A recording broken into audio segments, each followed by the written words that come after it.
16 February 2026, and we are looking onto the issue of Comrade Geza, the burial of Comrade Geza. It's very interesting to be looking at this one. Everybody has been waiting for the burial of Comrade. So he died this February in South Africa and was brought to Zimbabwe, and a memorial service was held in Harare, and then he was transferred to Sanyati, where he got buried today. And we need to look at what was happening. So we will start by this video.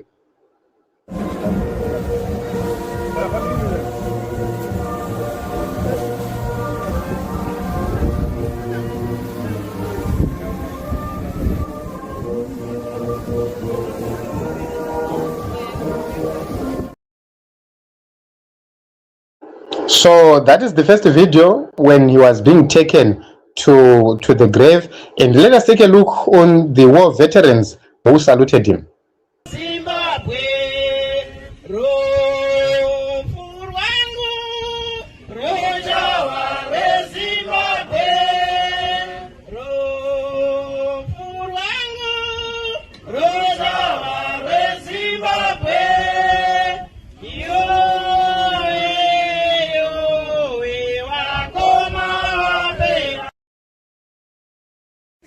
Atinga vati tose atichashandurwa tose vakarepo nekubvaira kweziso nehwamanda yekupedzisira nokuti hwamanda itarira ipapo vakafa vachamutswa nekusavora nesu tichashandurwa nokuti ichi chinoora chinofanira kufuka kusafa kuvora nechiti chinofa chinofanira kufuka kusafa zvino kana ichi chinoora chafuka kusavora nechiti chinofa chafuka kusafa ipapo shoko rakanyorwa richaitika rinoti rufu rwakamedzwa nekukunda iwe rufu kukunda kwako kuripiko iwe rufu rumbora rwerufu ndizvo zvivi nesimba rezvivi ndiwo murayiro.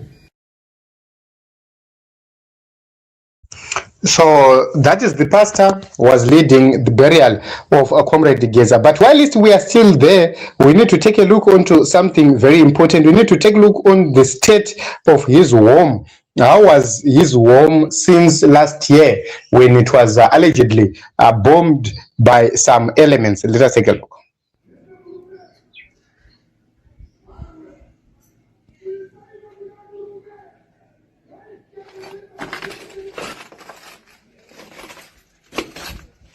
So this is the structure of the home of Comrade Geza. As you can see right there, it was bent down to ashes. It looked like the house was well built. It was a very nice house, but this is what is left. This is what we have now. So you can see that, at a farm, he had built a very, very beautiful house right there. And he died before even renovating it. He died even before realizing a new great Zimbabwe, realizing change to its fullest. So we say always, you don't need to agree with someone politically. You just need to tolerate them.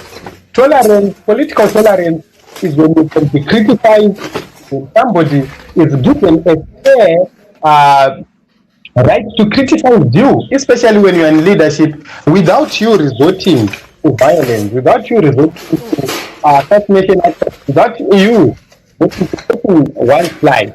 You must be, if you are a leader, you must be accountable, you must be in agreement with the way the criticism. That is what is called leadership. Leadership is the ability to be criticized and you also remain calm, composed, you take ideas, and then you make life better for everyone. Not what we are seeing being done by ZANU-PF. So we just want to applaud the comrades who attended his burial. As we played a video earlier, nice songs were sang by the comrades, by the war veterans. You can see that this is a great honor. The burial of Comrade Geza is one of the,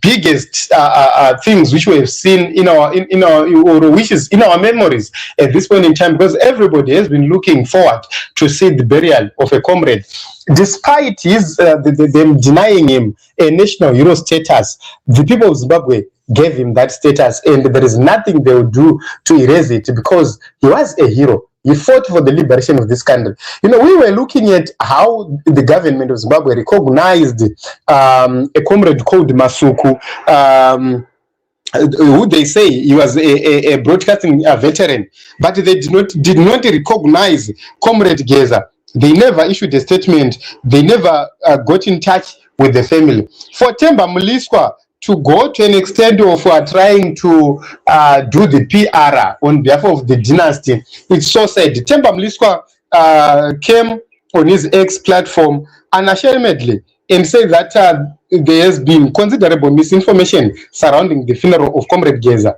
It is essential to acknowledge that his family requested privacy regarding the proceedings of the funeral, a request that should be honored above all, including any involvement of the state or the government or the party ZANU-PF. I find this disheartening from Themba Mliswa. He's being dishonest right here. We have never seen a publication from the family.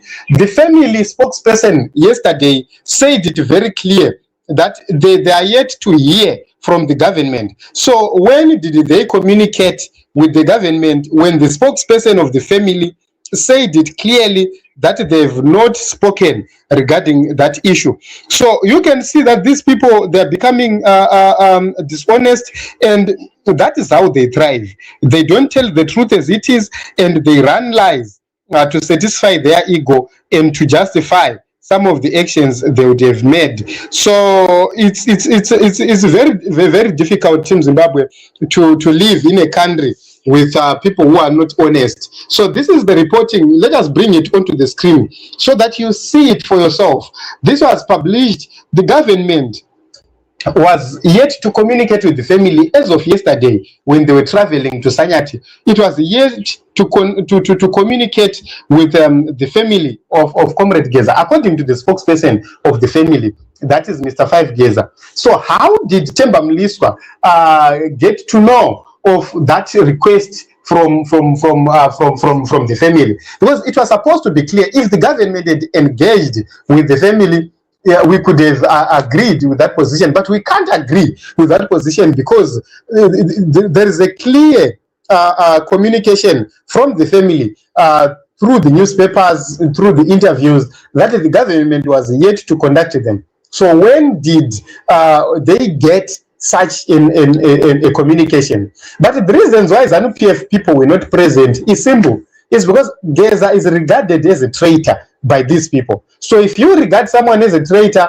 or if the bosses regard someone as a traitor, and they've remained quiet, what it means is you cannot willy-nilly go to that funeral without consequences. You'll be fired the next thing because you've attended the funeral. I want to give you a clear example. There is a woman who died called, I think it's Cde Geza. She was declared a provincial hero. She was buried in Checheche. But a declaration was made, and it was made public. It was announced. The government was communicating about her death and everything else. But when you are looking at this one, they are quiet, no communication whatsoever. The government would have issued a communication and say, we have agreed with the family to give them maximum privacy. Or ZANU-PF would have communicated the same. But they have not communicated, only for Themba Mliswa to come and tell us what happened right there in Sanyati.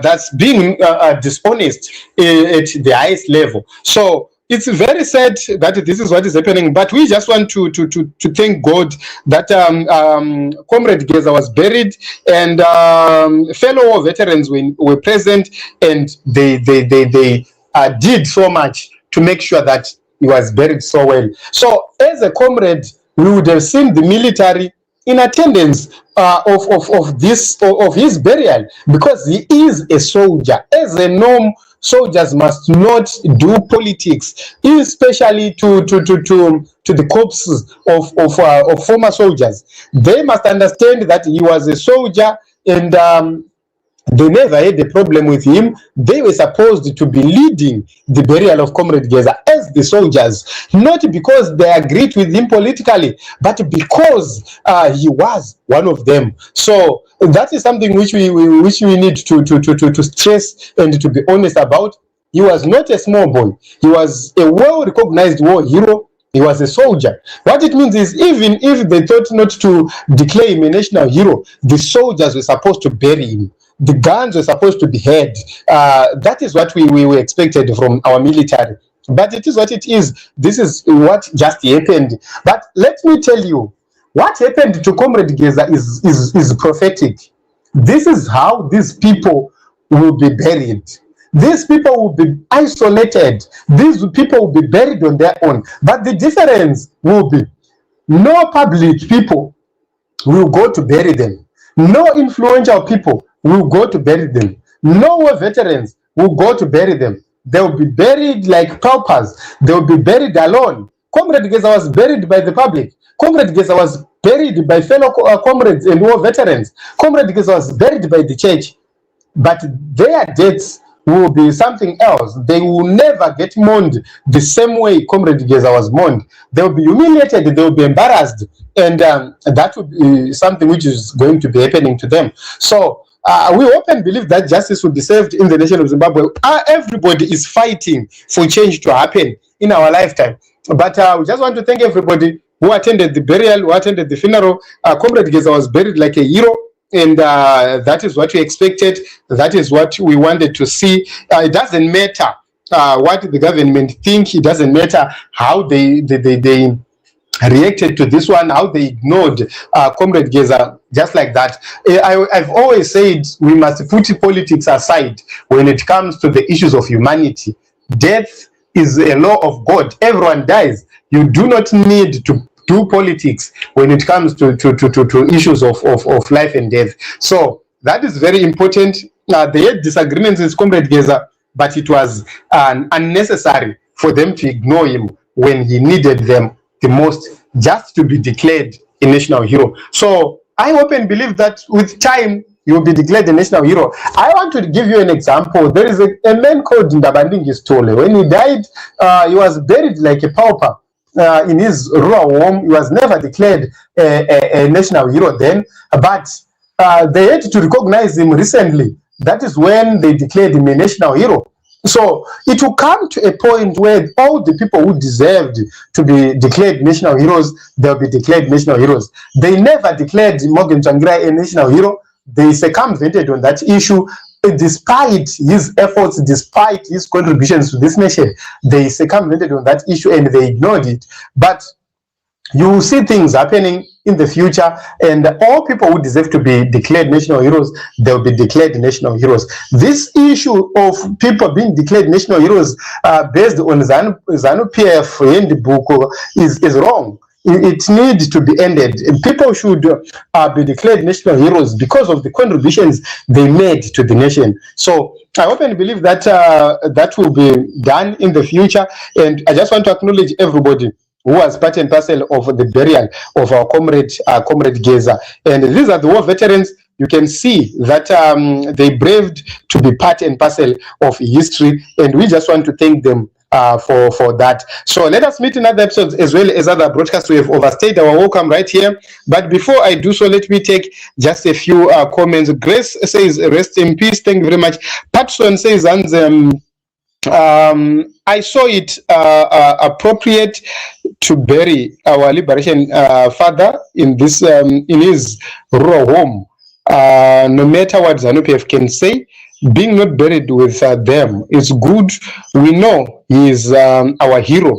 Rest in peace, Comrade Bombshell. Yes, I agree with you. Thank you very much. They would have buried him in Sanyati, but simply declared him a national hero. There was nothing they were going to lose by simply declaring a hero. But they know that the revolution is not yet over. So you cannot declare someone a hero before a revolution is completed. So I think that is something which is very, very important to note, that when the revolution is complete, you will see it happening. You will see him being declared a national hero. and it will happen according to order. Thank you very much. Kuneta says, where are the live videos?